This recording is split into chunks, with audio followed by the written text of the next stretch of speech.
você, seja muito bem-vindo ao Papo Cloud. Eu sou o Vinícius Perrot e nesse episódio vamos discutir, vamos entender, vamos debater sobre a evolução, sobre um dos principais fatores que faz a confiança não somente no mundo moderno, mas de muito sempre.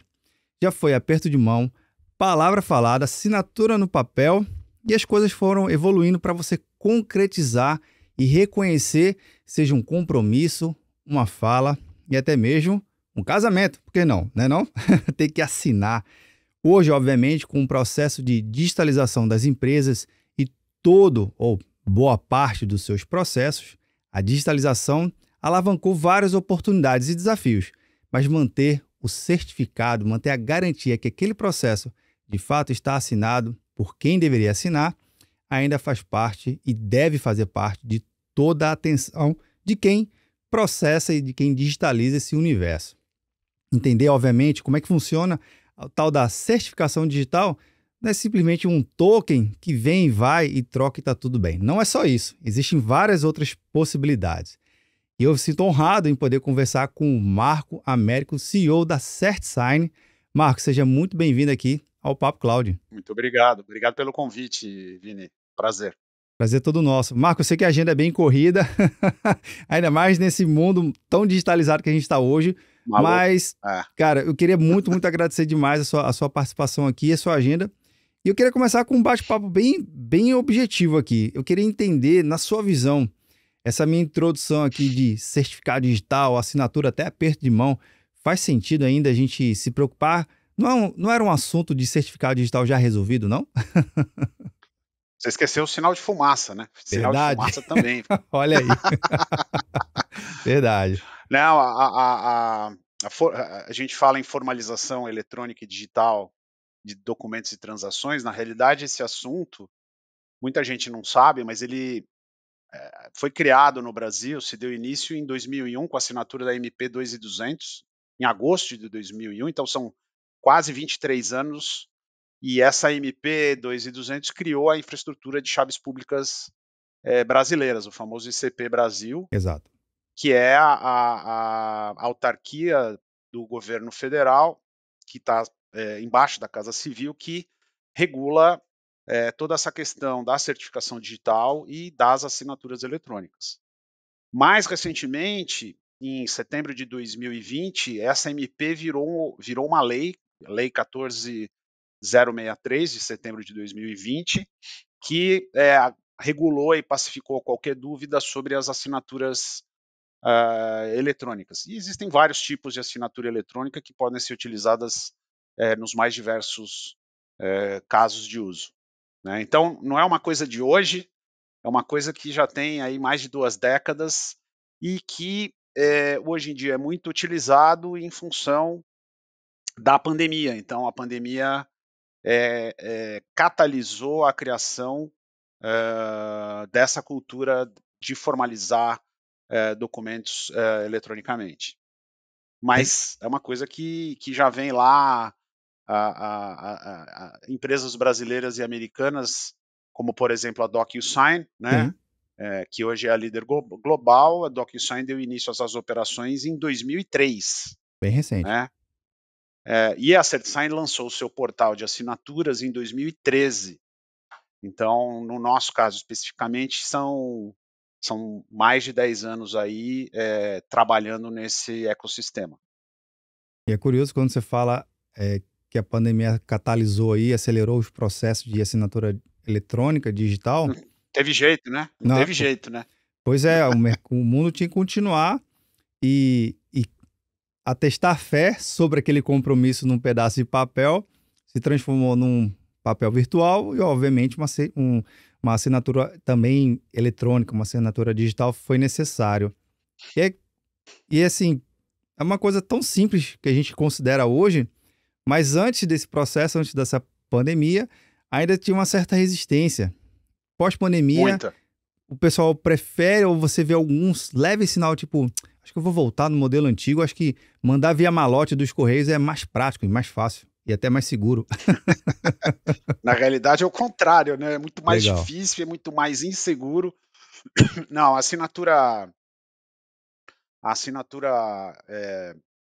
eletrônica, seja ela simples, avançada ou qualificada, que é o que está descrito na lei, né? Sim, A, a, a qualificada é a que tem o mais alto nível de segurança, porque na qualificada você utiliza um certificado ICP Brasil, né, que é o mais alto nível de autenticidade ou de autenticação de um usuário.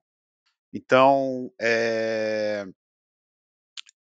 lá atrás era um pouco mais difícil convencer as pessoas de não formalizarem documentos no papel, e é incrível dizer isso porque os principais blockers desse assunto eram os advogados, mas os advogados já há muitos anos peticionavam nos tribunais utilizando documentos digitalizados e assinando com certificados digitais, né? Mas no dia a dia das empresas, tem uma questão muito importante que é o lado cultural, né? As pessoas estão acostumadas a trabalhar de uma determinada forma e o ser humano é um bicho complicado, né? Ele reluta muito em se adaptar e mudar. Ele está acostumado a fazer as coisas de uma determinada forma e ele quer ficar na sua zona de conforto. Mas a partir de 2020, com a pandemia, esse assunto vamos dizer assim, qualquer resistência que existia acabou. E hoje eu diria que é extremamente comum encontrar nas mais diversas empresas, nos mais diversos departamentos, documentos sendo formalizados eletronicamente. citou os advogados, né, que é um nicho aí de mercado gigante e Ah, a gente diz que é um usuário bastante forte agora dessas soluções, né? Se a gente vai numa consulta médica hoje, tem médico um a pouquinho, mesma aqueles coisa. médicos mais modernizados, né? Nem mais carimbo tem. Que ele imprime lá um papel, já É sai. receita digital Pois é, que é assinada utilizando um certificado digital, ICP Brasil. E esse foi um processo regulado pelo Conselho Federal de Medicina. Eu não olha me que legal. lembro exatamente o ano, se eu não me engano, em 2016, 2017. Mas hoje, por exemplo, você consegue fazer uma teleconsulta, Sim, né? E o médico consegue te mandar uma receita no ato, né? Digitalizada e assinada. E você pega aquela receita e vai na farmácia com o QR Code e compra seu medicamento. O medicamento que for, pode ser um medicamento tarja preta que você consegue comprar. Então, de fato, houve uma evolução muito grande numa série de. A gente fala sempre em casos de uso. Nesse caso específico dos médicos, nós estamos falando de receituário médico, esse é um caso de uso, mas a gente não pode esquecer dos prontuários eletrônicos nos hospitais. sim. Então, hoje, em todos os hospitais no Brasil, tudo que você faz dentro de um hospital, quando o enfermeiro te traz uma aspirina, uma Novalgina, mede a sua pressão, a sua temperatura, você percebe que ele vai lá no sistema no prontuário eletrônico do hospital e faz o registro através do código de barra, ele lê o seu código de barra, lê o código de barra daquela receita ou medicamento e faz o registro. Por trás desse ato existe uma assinatura eletrônica com certificado ICP Brasil. Para todos os São atos nichos. feitos dentro de uma clínica e dentro de um hospital, o Conselho Federal de Medicina também regulou dessa forma, né? Então, hoje é extremamente comum a utilização no mundo médico, né? A gente falou também dos advogados que estão super acostumados a peticionar no Brasil inteiro ou transacionar documentos no Brasil inteiro com os mais diversos tribunais, utilizando o seu certificado digital. E sempre que ele manda um documento atrelado ao seu certificado digital, nada mais é do que ele está chancelando e assinando aquele documento com seu eCPF, né? É a mesma Sim. coisa do que você assinar dentro de um cartório. Né? E até mesmo a gente Existem fala. muitos outros casos de uso, tá? Pois É, é, a gente muitos, fala de diversos casos de uso aqui. no segmento educacional, você pode Sim, ter diplomas assinados eletronicamente. Você tem hoje, em larga escala, a utilização das plataformas de formalização ou de assinatura eletrônica para matrícula e rematrícula. Então, aqui em São Paulo, a grande maioria, eu acho que no Brasil como um todo, mas aqui em São Paulo, os colégios que eu conheço, todos, toda a documentação, incluindo a matrícula e a rematrícula das crianças, é feita através da assinatura. Nesse caso especificamente, não necessariamente utilizando o certificado digital, ou seja, fazendo uma assinatura avançada e não qualificada. A avançada é aquela que você usa login ou o seu e-mail mais um token, sem a necessidade do eCPF, né? Você citou vários casos de uso aí, Marco, e eu queria até entender, obviamente, na visão da CertSign, nesses diversos casos, dá para a gente inovar ainda? O que de repente, a CertSign já está de olho e fala assim, putz, eu acho que tem um bom nicho ali, ou até mesmo uma revolução um pouco mais avançada para poder atuar nesse grande mercado, que é as assinaturas e reconhecimento, né, digital. Recentemente, a questão de. Eu não sei a data, não sei precisar a data, mas Ok, há mais ou menos um ano atrás, a CertSign lançou a assinatura usando a biometria. Então, caso você não queira utilizar o seu. Naquele caso de uso, você não queira ou não precise utilizar o seu certificado digital, quem está disparando o documento para ser assinado, ele pode exigir que seja utilizada a sua biometria, né? Então, o que a plataforma faz? Pega a sua foto e o seu eCPF e vai cruzar com uma base de dados federal que o SERPRO provê, que é a base do Denatran, das CNHs. Então, não tem o certificado digital, mas aquela transação ela é autenticada baseada numa informação pública. O serviço chama-se Data Valid, quem provê é o sim. SERPRO, e basicamente é a base de dados do Denatran com as carteiras de motoristas do Brasil inteiro. Então nós fizemos isso há mais ou menos 12, 15 meses, eu não me recordo a data, porque eu estou aqui na companhia há menos de um ano, eu cheguei aqui em abril do ano passado, e a gente tem uma série de outras funcionalidades que a gente pretende implementar no futuro para facilitar a vida dos nossos usuários, como, por exemplo, a utilização de inteligência artificial no fluxo da assinatura dos documentos, né? Então é assim, facilita muito a vida de todo mundo, é um ganha, ganha, ganha, ninguém perde, talvez quem perca aí são os correios, né, que fazem a entrega física de documentos, mas os benefícios são muitos, é muito mais rápido, muito mais fácil, você não perde o documento é extremamente mais seguro do que um documento físico, você tem rastreabilidade de todo o fluxo de quem está assinando, quando assinou, com geolocalização, endereçamento IP, assim, não dá para comparar. E a estatística diz que um documento eletrônico ele é assinado em horas versus dias ou semanas num documento Ou físico, meses. digo assinado por todas as partes. Ou eventualmente, dias ou semanas por todas as partes para fechar aquele documento. No meio digital, isso acontece em menos de um dia, em horas, né? Pois é, Sem isso, falar no impacto positivo para o meio ambiente, sem porque dúvida, você deixa de sem dúvida. consumir tinta e papel, né? Então, assim, a redução no consumo de papel, tinta ou toner nas empresas é muito, muito grande, muito representativo. Marco, uma curiosidade também em relação a esse contexto que você está citando.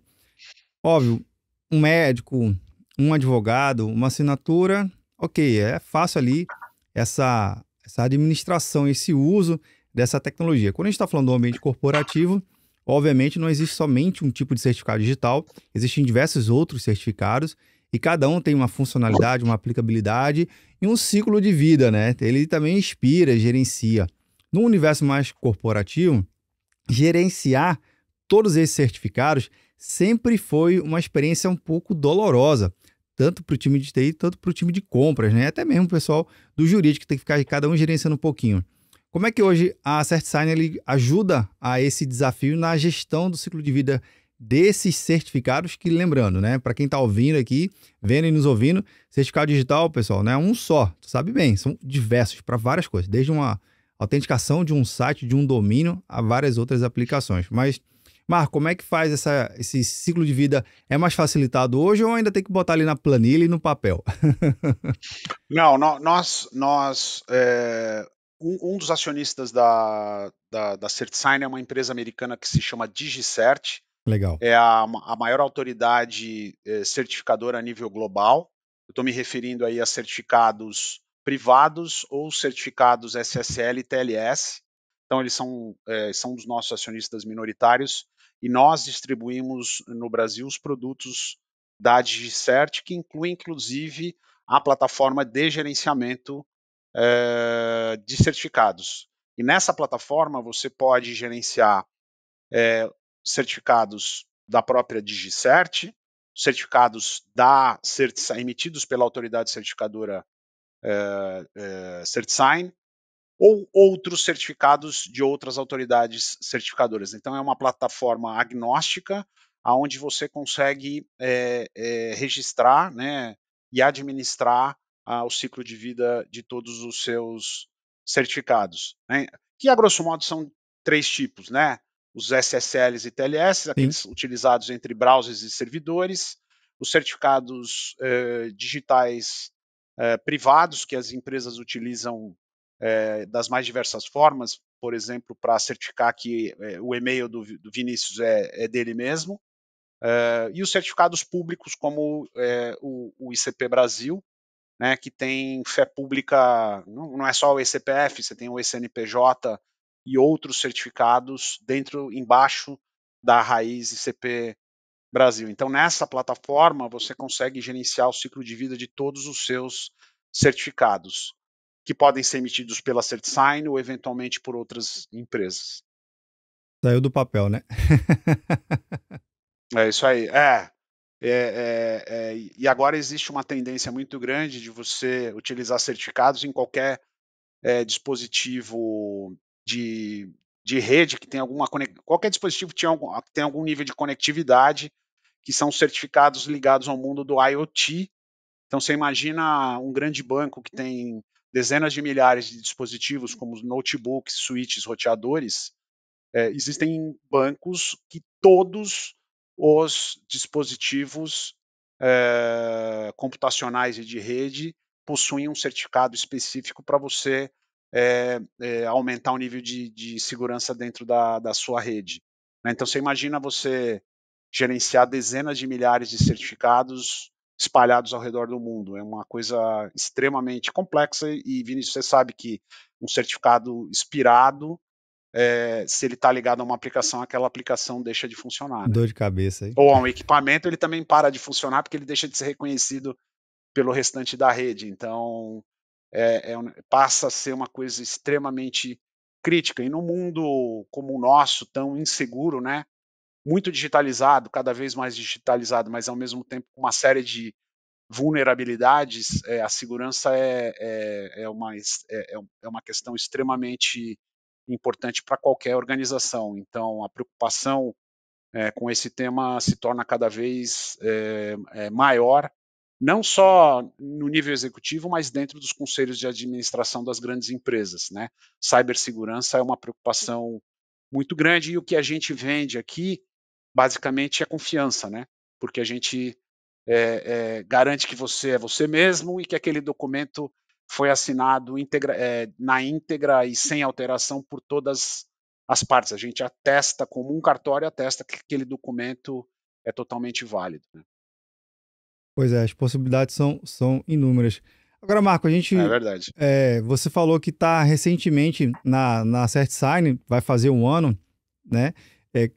Então, conta um pouquinho para a gente aqui da sua trajetória de carreira, por favor. Eu sou engenheiro, eu sou engenheiro eletrônico, a minha formação é técnica, mas eu sempre trabalhei em áreas de negócio, marketing, vendas, em diversas grandes corporações no mundo da tecnologia. Então, tive a oportunidade de trabalhar na Xerox do Brasil, na área comercial da Xerox do Brasil. Trabalhei na Alcatel, ali também comercializando tecnologias ligadas ao mundo de telecom. Depois eu tive a oportunidade de participar do startup de uma empresa americana com foco pan-regional que se chamava Divel. Eu fiquei lá de 99 até 2010. Em 2010, essa empresa foi comprada pelo UOL e eu permaneci numa nova empresa chamada UOL Divel até 2014. O UOL Divel a Divel foi a empresa que trouxe os grandes data centers para o Brasil e foi a precursora do início da computação em nuvem no Brasil. Eu fiquei no UOL Divel até 2014 e logo depois eu fui trabalhar na DocuSign. Então eu fiquei na DocuSign responsável pelas operações na América Latina entre 2015 a 2019. Então eu citei DocuSign antes porque eu trabalhei lá durante alguns anos e acompanhei a criação da cultura, não só da transformação digital, mas também da formalização eletrônica de documentos e transações. Então eu sempre trabalhei em projetos com um apelo assim, muito forte de inovação, né? Falei de data centers, falei de cloud computing, virtualização e cloud computing, depois da transformação digital com a formalização de documentos. Entre 2019 e 2022, eu trabalhei numa indústria de eletroeletrônicos, eu fui presidente de uma indústria de eletroeletrônicos, também numa área bastante inovadora, que é a área da descarbonização, a utilização de baterias de lítio na descarbonização das cadeias produtivas. É uma indústria que produz as baterias, mas que os sócios queriam transformar numa provedora de soluções de armazenamento de energia. E aí eu fui convidado para vir para cá e me juntei ao time CertSign em meados de abril do ano passado, muito por essa minha pegada de inovação no mundo da tecnologia e por ter também passado pela DocuSign, ou seja, conheço bastante profundamente todo esse, não só o ambiente regulatório, mas também a questão dos negócios no dia a dia, né? Podemos dizer que muito em breve inovações veremos mais ainda na CertSign, né? É isso aí. O Bom objetivo é esse. demais.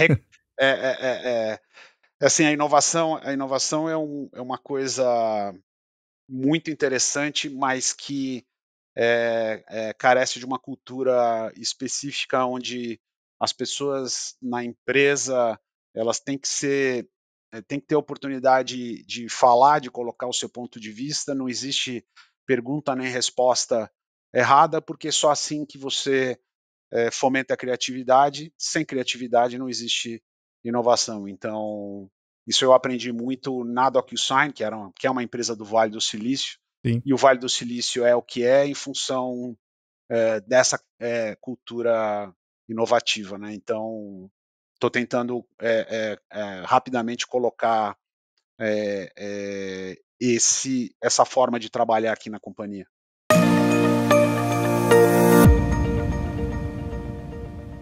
Olha, cara, não sei se você sabe, mas bom, eu te falei, né? Eu trabalhei numa empresa que foi a precursora dos grandes data centers comerciais no Brasil lá em 2000, tô falando há 24 anos atrás. Faz tempo. Mas lá por 2008, 2009, eu comecei a estudar um trem chamado Cloud Computing, né? Mais especificamente um livro, não sei se você teve a oportunidade, se você já é um livro mais velhinho, mas fantástico, vale a pena ler, o livro de um autor americano chamado Nicholas Carr, e o nome do livro se chama The Big Switch, Rewiring the World from Edison to Google. Ele faz uma paródia, Ok. não, ele faz uma comparação entre Edison, na indústria de energia, como ela nasceu, para como a indústria de energia é hoje, ou seja, energia você consome no fio, paga pelo uso, certo?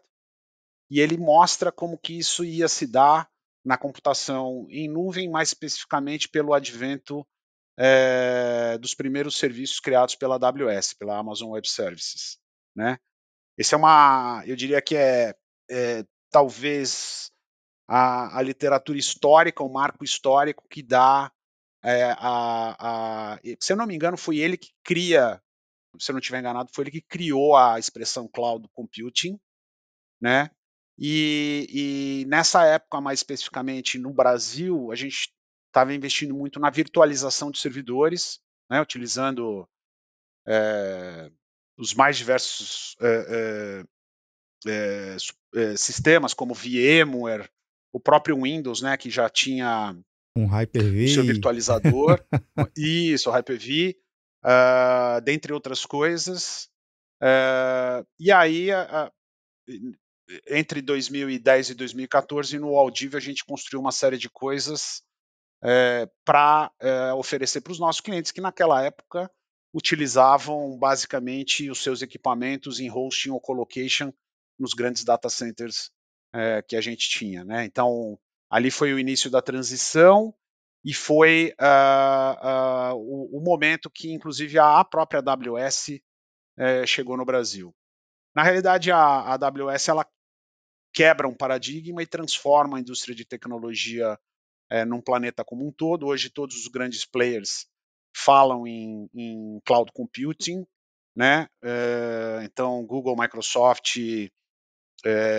Oracle, a própria SAP, hoje a grande parte das suas ofertas são online. Dentro do cloud computing, vocês têm os mais diversos tipos de plataforma, desde a infraestrutura até a camada de software, mas transformou completamente o mundo, permitindo que coisas que eram impossíveis de ser feitas 20 anos atrás, hoje são totalmente possíveis, permitindo esse boom de novas startups, né? Porque você fazer uma startup há 20 anos atrás, a quantidade de dinheiro que você precisava para hospedar uma aplicação era absurdamente caro, Verdade. era muito complexo, e hoje com 3 cliques do mouse você lança a sua aplicação em qualquer plataforma, Google, a Microsoft, a Amazon, e lá você tem recursos infinitos, né?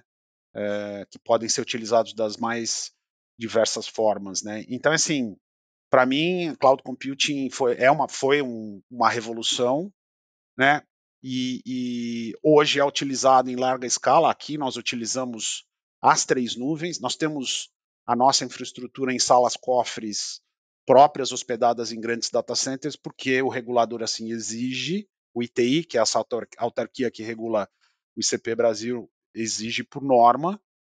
Mas além das salas cofres, né, onde estão armazenados os nossos HSMs, equipamentos de segurança, nós também, para outras aplicações, como a biometria que eu comentei, como a plataforma de assinaturas que eu também comentei, nós utilizamos a nuvem que permite a elasticidade, permite a possibilidade de você muito rapidamente reduzir ou incrementar recursos computacionais em função da sua carga ou demanda.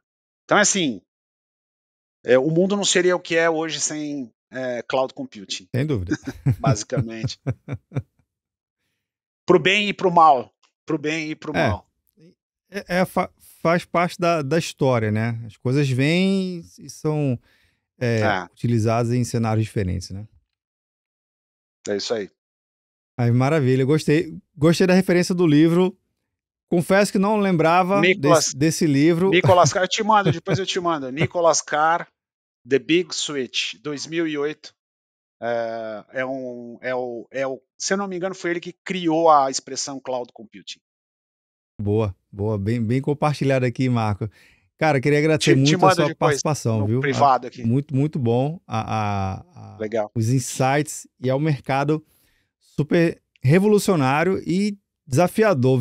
Viveu o seu momento de desafio, né, entre o papel e a caneta e agora dominando como sempre. Mas Não, vamos marcar mas aí, viu? tem muita coisa para acontecer ainda. Esse é um mercado que É tende a verdade. crescer para, a nível mundial, dezenas de bilhões algumas dezenas de bilhões de dólares, então, assim, tem espaço para todo mundo e muito trabalho pela frente, mas para o bem de todo mundo sai ganhando conforme eu havia dito. Sem dúvida. Marco, obrigado mais uma vez e até a próxima, viu? Um abração, obrigado, Vini, prazer. Muito obrigado pelo convite. Maravilha. Bem, você que está vendo ou nos ouvindo, o que você achou aqui do bate-papo com o Marco? Olha só, vários insights incríveis. Inclusive, fiquei curioso com o livro. Vou botar um link na descrição aqui para você também acessar e, quem sabe, compartilhar uma ideia sobre o bate-papo. Se você chegou até aqui, deixe um comentário e compartilhe esse episódio. Sempre vai bem, não é verdade? Agradeço a participação e a audiência. E aí, tá na nuvem?